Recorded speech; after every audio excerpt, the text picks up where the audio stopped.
ایک صحابی تھے، حنظلہ رضی اللہ تعالیٰ عنہ۔ انہیں یہ احساس ہوا کہ وہ منافق ہو گئے ہیں، کیونکہ جب وہ نبی کریم صلی اللہ علیہ وسلم کے پاس ہوتے تھے ان کا روحانی جذبہ اور آخرت کی طرف دھیان بہت زیادہ ہوتا، لیکن جب وہ اپنے گھر واپس آتے اور دنیا کے کام کاج اور گھر والوں کے ساتھ مصروف ہوتے تو وہ جذبہ ختم ہو جاتا۔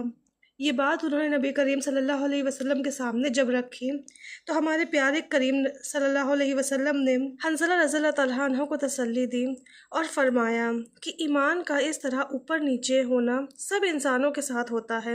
آپ صلی اللہ علیہ وسلم نے فرمایا، اگر تم ہمیشہ اسی حالت میں رہو جیسے میرے پاس ہوتے ہو اور ہر وقت اللہ کی یاد میں لگے رہو تو فرشتے تم سے تمہارے بستر پر اور تمہارے راستوں پر تم سے مصافحہ کریں گے۔ آپ نے مزید فرمایا، لیکن اے حنظلہ، دنیا کے لیے ایک وقت ہوتا ہے اور عبادت کرنے کے لیے بھی ایک وقت ہوتا ہے۔ اس بات سے انہوں نے سمجھایا کہ ایک انسان کو دنیا اور دین کے فرائض کے درمیان توازن رکھنا چاہیے۔ اس حدیث سے یہ پتہ چلتا ہے کہ ایمان کبھی کم کبھی زیادہ ہو سکتا ہے، اس میں کوئی دقت نہیں، پر کم ایمان ہونے پر وہیں ٹک جانا نقصان دہ ہو سکتا ہے۔ آئیے اس ویڈیو میں ہم اسلام میں بتائی گئی باتوں پہ دوبارہ غور کرتے ہیں اور اپنے ایمان کو بڑھانے یا تازہ رکھنے کی کوشش کرتے ہیں۔ السلام علیکم، میں ہوں Abida Muslima and welcome to my channel Muslima talks. Start بہت ہی بیسک سے کرتے ہیں، فرض عبادتوں کی ادائیگی۔ جب بات آتی ہے زبان سے اس اقرار کرنے کی کہ اللہ ایک ہے، اللہ ہی ہمارا رب ہے، تو ہم سب مان لیتے ہیں، ہم مانتے ہیں کہ اللہ ہی ہے جو عبادت کے لائق ہے۔ لیکن جب بات آتی ہے فرض عبادتیں کرنے کی اور اس میں بھی مخصوص نماز پڑھنے کی تو ہم پیچھے رہ جاتے ہیں، ہم کمزور پڑ جاتے ہیں۔ ہم دن میں 5 بار نماز پڑھنے کے لیے کھڑا ہونا ہمارے لیے بہت ہی مشکل ہو جاتا ہے۔ تو آئیے اللہ کی کچھ آیتوں پہ غور کرتے ہیں اور دیکھتے ہیں کہ اللہ نے نماز کے اور بھی فرائض کے بارے میں کیا ارشاد فرمایا ہے۔ اللہ پاک نے سورہ البقرہ میں آیت 43 میں ارشاد فرمایا ہے، نماز قائم کرو، زکوٰۃ دو اور جھکنے والوں کے ساتھ جھکو۔ اس آیت میں اللہ تعالیٰ نے 2 فرض عبادت کو ساتھ رکھا ہے جو کہ ہے نماز اور زکوٰۃ۔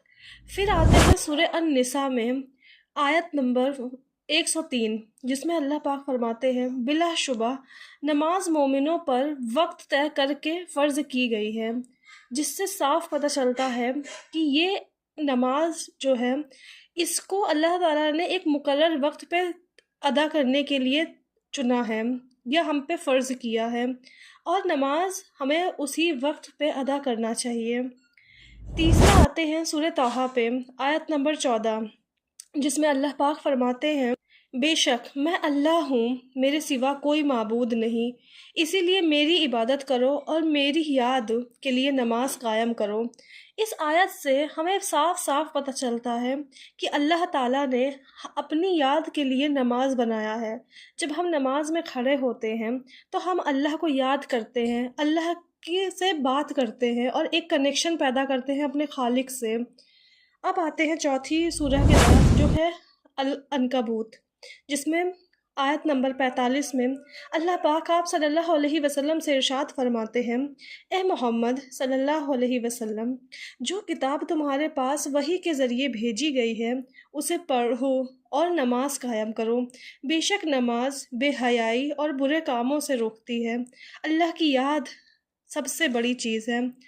اگر ہم دیکھیں تو نماز کے بارے میں ہمیں کچھ باتیں پتہ چلتی ہیں کہ نماز ہمارے تھاٹس کو فلٹر کرتا ہے، مینس ہمیں بے حیائی سے روکتا ہے، ہمارے کریٹر کے ساتھ ایک ریلیشن شپ پیدا کرتا ہے۔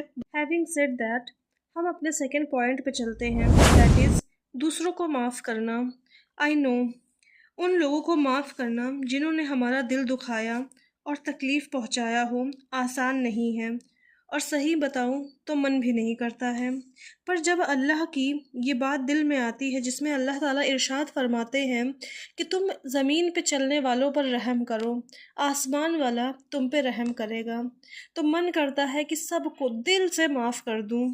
دوسروں کو معاف کرنے پہ اللہ تعالیٰ نے اپنے قرآن میں کئی جگہ پہ ذکر کیا ہے جس میں سے ہم دیکھیں گے سورہ النور کو، جس میں آیت نمبر 22 میں اللہ پاک ارشاد فرماتے ہیں، اور انہیں معاف کر دینا چاہیے اور درگزر کر دینا چاہیے۔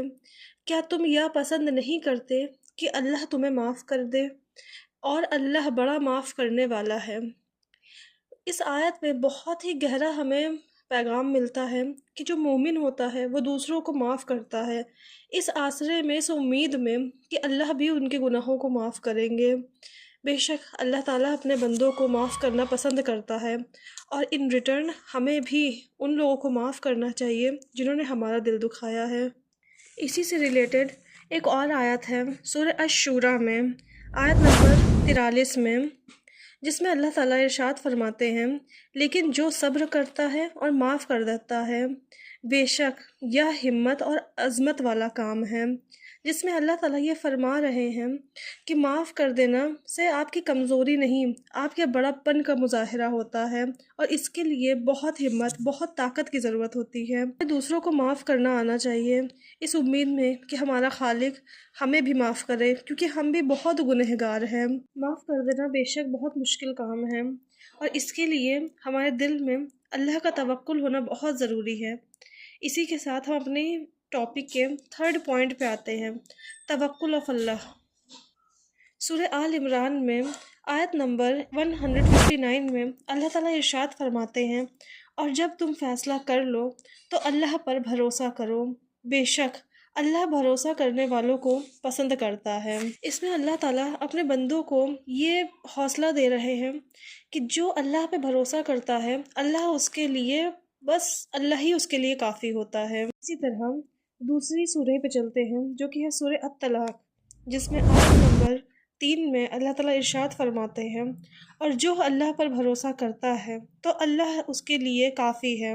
اس میں اللہ تعالیٰ ارشاد فرما رہے ہیں کہ مجھے پتہ ہے کہ بھروسہ کرنا بہت بہت زیادہ بڑا کام ہوتا ہے، ہم ایسے ہی کسی پہ نہیں بھروسہ کر لیتے ہیں، لیکن جب ہم اپنا بھروسہ اللہ سے لگاتے ہیں تو ہمیں اور کسی کی کوئی ضرورت نہیں ہوتی، ہمیں کسی سے اور کوئی چیز نہیں چاہیے ہوتا ہے۔ ہماری امیدیں، ہمارا حوصلہ سب اللہ سے جڑ جاتا ہے، اور اللہ ہی ہمارا ساری ضرورتوں کو، سارے حوصلوں کو وہی پورا کرتے ہیں۔ جب ہم اللہ پہ بھروسہ کر ہی رہے ہیں تو آئیے جانتے ہیں ایک اور کوالٹی جو بالکل اللہ کو پسند نہیں ہے۔ اللہ کو یہ بالکل نہیں پسند ہے کہ اللہ کے بندوں کے ساتھ کوئی ناانصافی کرے، کوئی ان پہ تشدد کرے۔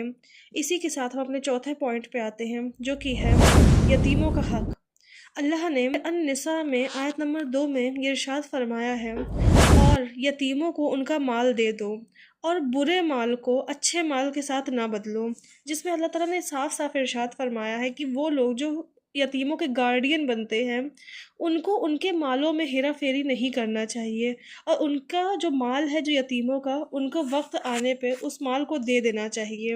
اور اسی سورہ میں آگے آیت نمبر 8 میں اللہ تعالیٰ نے ارشاد فرمایا، اور جب بٹوارے کے وقت رشتہ دار، اناتھ اور محتاج موجود ہو تو انہیں بھی کچھ حصہ دو، اور ان سے نرمی اور بھلی بات کہو۔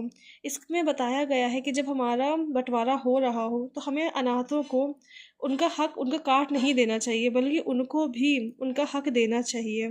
اور اسی طرح اللہ تعالیٰ نے اسی سورہ کے آیت نمبر 10 میں کہا ہے، جو لوگ ناانصافی سے اناتھوں کا مال کھاتے ہیں، وہ اپنے پیٹ میں بس آگ بھرتے ہیں، اور جلد ہی وہ بھڑکتی ہوئی آگ میں داخل کر دیں گے۔ جس میں اللہ تعالیٰ نے صاف صاف بیان کر دیا ہے کہ جس نے یتیموں کا حق کھایا یا ان کے ساتھ ناانصافی کی، ان کا ٹھکانہ جہنم میں ہے، اور بے شک اور بہت برا ٹھکانہ ہے۔ اور بھی بہت سی تعلیم ہے جس پہ ہمیں غور کرنا چاہیے، جس پہ ہمیں ریویژن ہم مانگ رہے ہیں، لیکن وہ میں کسی اور ویڈیو میں آپ سے پھر ڈسکس کروں گی۔ آج کی یہ ویڈیو یہیں ختم کرتے ہیں۔ یہ دعا ہے کہ ہم سب ایک بہتر مسلمان بنیں جو معاشرے کے لیے اور خود کے لیے فائدہ مند ہو۔ اگر آپ کو میری ویڈیو انفارمیٹیو لگی ہو تو پلیز اسے لائک کریے، شیئر کریے، اور میرے چینل کو سبسکرائب کریے۔ انٹل نیکسٹ ٹائم، السلام علیکم۔